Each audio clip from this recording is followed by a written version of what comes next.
I'm going to take my blocks. Now, if you don't have a broken wrist, you don't need to do this. I'm going to support on my forearm on my left as I come into table position on the right, so we can do bird dog.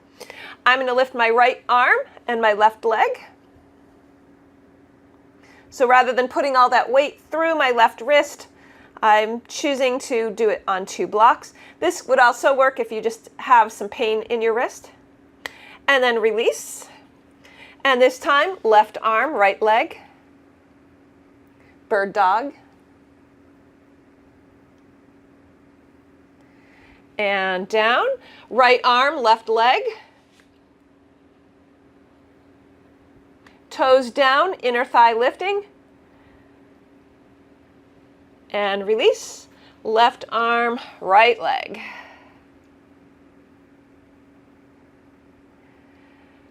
And down. Puppy pose. If you would like to do this with your hands on your blocks, I've got my blocks out in front of me, hands on my blocks, letting my hips stay high, sinking down.